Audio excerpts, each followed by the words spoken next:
రేవంత్ రెడ్డి వచ్చినాక ఏముంది? అన్ని తిరోగమనమే కదా. భూములు అమ్ముతున్నాయా? ఇప్పుడు ఇక్కడ భూముల ధరలు తగ్గినాయా పెరిగినాయా? ఏమైనాయి? రేవంత్ రెడ్డి వచ్చినాక పన్నులు వేసుడు తప్ప కొత్తగా ప్రజలకు ఇచ్చింది ఏం లేదు. అయితే రద్దు లేకపోతే పన్నులు వేస్తాడు. ప్రజల మీద భారం వేసిండు. బీర్ల ధరలు పెంచిండా లేదా? విస్కీ ధర పెంచిండా లేదా? విత్తనాల ధర పెంచిండా లేదా? ఆర్టీసీ బస్ ఛార్జీల ధర పెంచిండా లేదా? అన్ని పెంచుడే. ఆడోళ్ళకు ఫ్రీ అన్నాడు, మగోళ్లకు డబుల్ చేసిండు. ఆడోళ్ళకు ఫ్రీ అన్నాడు, మగోళ్లకు డబుల్ టికెట్ కొడుతుండు. మరి ఇక నువ్వేం ఫ్రీ ఇచ్చినావంటే భార్యకు ఫ్రీ అంటివి, భర్త దగ్గర డబ్బులు వసూలు చేస్తేవి. ఇక నువ్వు ఫ్రీ ఇచ్చినట్ట గుంజుకున్నట్ట? ఇదేం డ్రామా? అంటే ఇలా అన్ని ధరలు పెంచుడే. ధరలు పెంచుడు, పేదలకు పథకాలు రద్దు చేసుడు. కేసీఆర్ కిట్టు బంద్ పెడితివి, న్యూట్రిషన్ కిట్టు బంద్ పెడితివి. న్యూట్రిషన్ కిట్టు కామారెడ్డిలోనే మా గంప గోవర్ధన్ దగ్గరనే స్టార్ట్ చేసిన స్కీమ్ నేను. అది బంద్ అయిపోయింది. కేసీఆర్ కిట్టు బంద్ అయిపోయింది. బతుకమ్మ చీరలు బంద్ అయిపోయినాయి. ఇవాళ అన్ని స్కీములు ఒకటొకటి బంద్ పెట్టుకుంటూ పోతున్నాడు. మరి మనం ఆలోచించాలి. కేసీఆర్ ఉండగా ఎట్లు ఇచ్చిండు? రేవంత్ రెడ్డి వచ్చి నీకు ఎందుకు బంద్ అవుతున్నాయి? నీకు పేదల మీద ధ్యాస లేదు, పేదల మీద ప్రేమ లేదు. ఇది కేవలం దోచుకునే ప్రభుత్వం. రేవంత్ రెడ్డి నీతి ఏందో అర్థమైపోయింది ప్రజలు. ఇలా ఏ సర్వే చేసినా రేపు జిల్లా పరిషత్ ఎన్నికల్లో బీఆర్ఎస్ పార్టీ గులాబీ జెండా ఎగిరేస్తుంది అనేది అందరికీ అర్థమైంది. పొద్దున్నే జైరాబాద్కి వెళ్ళి వచ్చి చాలా మంది బీజేపీకి వెళ్ళి రాజీనామా చేసి బీఆర్ఎస్ లో చేరిపోయింది. ఇప్పుడు ఈడికి వస్తే కామారెడ్డిలో మా తారాజన్న నాయకత్వంలో చాలా మంది బీజేపీకి రాజీనామా చేసిండ్రు. ఈడికెళ్ళి ఇప్పుడు జూబ్లీ హిల్స్ పోతున్న ఆడ కూడా చాలా మంది బీజేపీకి వెళ్ళి రాజీనామా చేసి ఇలా బీఆర్ఎస్ లో చేరిపోతాం. ఎటు చూసినా అదే గాలి ఉన్నది. అంతా మళ్ళా కేసీఆర్ రావాలనేటువంటి వాతావరణం ఉంది. ఇక మరి మొన్న వరదలు వచ్చినాయి. వరదలు వస్తే ఏం జరిగిందో మీకు తెలుసు. మీ ఎమ్మెల్యే ఏమో ప్యాకేజ్ తెస్తా పెద్ద ప్యాకేజ్ తెస్తా అన్నాడా? వచ్చిందా? మరి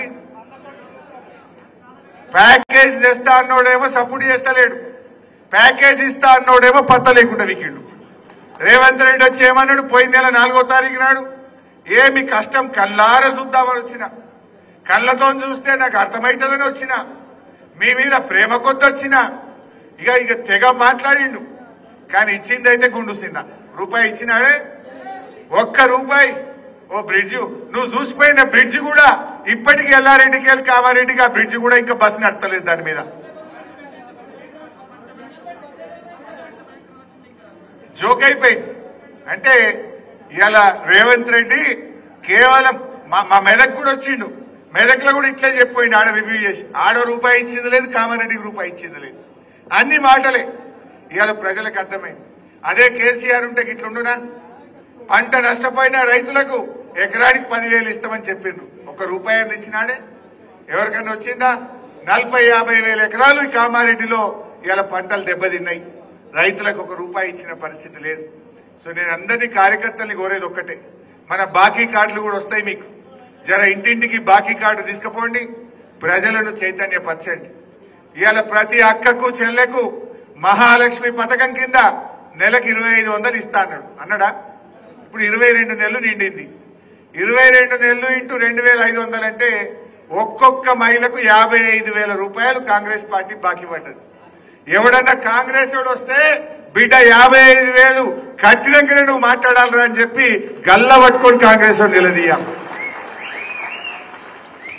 ఇవాళ వృద్ధులు వితంతువులు 200 ఉన్న పెన్షన్ ను 10 అంతలు పెంచి 2,000 చేసిండు కేసీఆర్. 10 అంతలు పెరిగింది.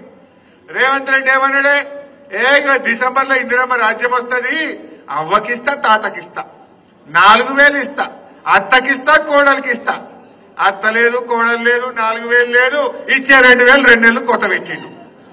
ఎవరైనా ముసలాలను చూడు 2 నెలలు ఎగబెట్టిండు. ఆ ఇచ్చే 2,000 2 నెలలు ఎగబెట్టిండు రేవంత్ రెడ్డి. మరి ఆడవైన 4,000 లెక్క ప్రకారంగా ప్రతి అవ్వకు తాతకు అత్తకు కోడలకు కాంగ్రెస్ పార్టీ ₹44,000 పెన్షన్ డబ్బులు బాకీ పడ్డది. ఎవడన్నా లోకల్ బాడీ ఎన్నికల్లో కాంగ్రెస్ వచ్చి ఓటు అడిగితే ఆ అవ్వ కావచ్చు, తాత కావచ్చు, మా కోడలు పిల్ల కావచ్చు, బిడ్డ 44,000 పెట్టినాకనే నువ్వు ఓటు అడగాలరా అని చెప్పాలి వాడికి. రైతు బంధు ఏమైంది మీకు తెలియదా? 15,000 ఇస్తా. అప్పుడు మనం ఎలక్షన్లల్లా మనం రైతు బంద్ వేస్తున్నాము అని నేను చెప్పిన. పోయిండు ఎలక్షన్ కమిషన్ లో కంప్లైంట్ ఇచ్చిండు. బీఆర్ఎస్ వాళ్ళు పైసలు వేస్తుండ్రు, ఇయ్యద్దు ఆపాలన్నాడు. ఏమన్నాడు ఇంకా, ఇప్పుడైతే 10,000, డిసెంబర్ అయిపోతే 15,000 వస్తాయన్నాడు. వచ్చినాయా 15,000? పోయిన వానకాలం ఎగదొప్పిండు, పోయిన యాసంగి 3 ఎకరాలకు ఇచ్చిండు, మీదోళ్ళకి ఎగదొప్పిండు. మొన్న ఇప్పుడు పంచాయతీ ఎన్నికలు పెట్టాలని 12,000 ఇచ్చిండు. దానికి కూడా ఏం డ్రామా, కౌలు రైతుకి ఇస్తా, రైతుకి ఇస్తా, ఇద్దరికి ఇస్తా, 15,000 ఇస్తా. ఇప్పుడు కౌలు రైతు అంటే ముచ్చటనే ఎత్తలేడేవాడు. కౌలు రైతు గురించి ఏమైనా అంటే అది రైతు కౌలు రైతు వాళ్ళే చూసుకుంటారు. ఎలక్షన్ల ముంగటనేమో రజనీకాంత్, ఎలక్షన్ అయిపోతే గజనీకాంత్. ఏం డ్రామా ఇది? అప్పుడేమో ఈయనకిత్తా ఆయనకిత్తా ఈయనకి ఎగబెట్టా, ఈయనకిత్తా ఆయనకి ఎగబెట్టాను. ఇప్పుడేమంటుండు, వాళ్ళే చూసుకోవాలి. కౌలు రైతులకు ఎగబెట్టిండు, రైతు బంధు ఎగబెట్టిండు. ఇవాళ ఇవన్నీ కూడా మీ అందరికీ తెలిసిన విషయాలు. 2 లక్షల ఉద్యోగాలు అన్నాడు, ఒక్క సంవత్సరమే 2 లక్షలు ఇస్తా అన్నాడు. 2 ఏళ్ళే 80 ఉద్యోగాలు, సబ్బులు లేదు. కేసీఆర్ గారు నోటిఫికేషన్ ఇచ్చి, కేసీఆర్ పరీక్ష పెట్టి, కేసీఆర్ ఫలితాలు ఇస్తే వాళ్ళకి కాయిదాలు వచ్చి నేను ఇచ్చిన అంటాడు. ఇక నేను మొన్న పేరు పెట్టినా, రేవంత్ రెడ్డి అంటే సీఎం కాదినా కటింగ్ మాస్టర్. సీఎం అంటే కటింగ్ మాస్టర్. జేబులో కత్తెర పెట్టుకొని తిరుగుతాడు రేవంత్ రెడ్డి. ఏడన్నా ఓ కేసీఆర్ కట్టిన బ్రిడ్జ్ రిబ్బన్ కత్తిరిస్తాడు, కేసీఆర్ కట్టిన దవాఖానకు పోయి రిబ్బన్ కత్తిరిస్తాడు, కేసీఆర్ చేసిన పనులకు అయితే రిబ్బన్ అన్న కత్తిరిస్తాడు, కేసీఆర్ పెట్టిన పథకాలన్నా కటింగ్ పెడతాడు. కేసీఆర్ కిట్ బంధు, న్యూట్రిషన్ కిట్ బంధు, బతుకమ్మ చీరలు బంధు, ఈ పథకాలన్నా కటింగ్ పెడతాడు. ఆయన చీఫ్ మినిస్టర్ కాదు, కటింగ్ మాస్టర్. ఈ రిబ్బన్ కత్తిరిస్తాడు, లేకపోతే పథకాలు కత్తిరిస్తాడు. ఇంతకు మించి ఏమైనా ఉన్నదా ఈ కటింగ్ మాస్టర్ది? అందువల్ల ప్రజలకు అన్ని అర్థమైంది, పాలేందో నీళ్ళేందో తేలిపోయింది. తప్పకుండా భవిష్యత్తు మనదే. నాకైతే సంపూర్ణమైన విశ్వాసం ఉంది, రేపు తెలంగాణలో ఎప్పుడు ఎన్నికలు వచ్చినా 100 సీట్లు బీఆర్ఎస్ పార్టీ గెలిచి తీరుతుంది. ఎవడెవడు అధికారులు, పోలీసు మా కార్యకర్తలు తిప్పలు పెడుతుర్రో బిడ్డ, మీ సంగతి చెప్తాం, మిమ్మల్ని ఇడిచిపెట్టేది లేదు, జాగ్రత్త అని హెచ్చరిస్తా ఉన్నా. అయిపోయింది గవర్నమెంట్, వచ్చేది బీఆర్ఎస్ఏ. పోలీస్ అధికారులు, ఇంకా ఎవరైనా అధికారులు జాగ్రత్తగా ఉండండి అని కూడా ఈ సందర్భంగా నేను హెచ్చరిస్తా ఉన్నా. పోయిన 10 ఏళ్లు ఊకున్నాం. పోయిన 10 ఏళ్లు కేసీఆర్ గారు ఎంతసేపు కొత్తగా కష్టపడి తెలంగాణ తెచ్చుకున్నాం, త్యాగాల తెలంగాణ.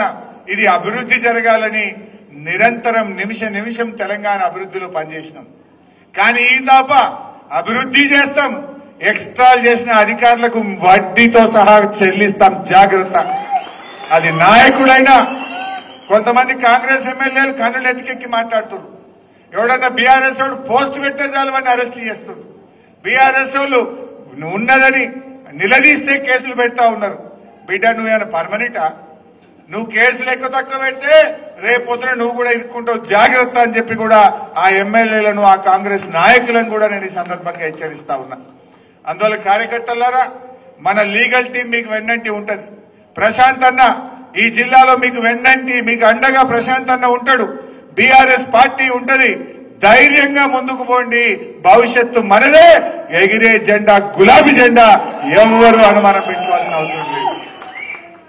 మంచిగా ముందుకు పోదాం, అందరం కలిసికట్టుగా మన గవర్నమెంట్ తెచ్చుకుందాం, ప్రజలకు మేలు చేద్దాం. ప్రజలకు అన్ని విషయాలు కూడా అర్థమైనాయి.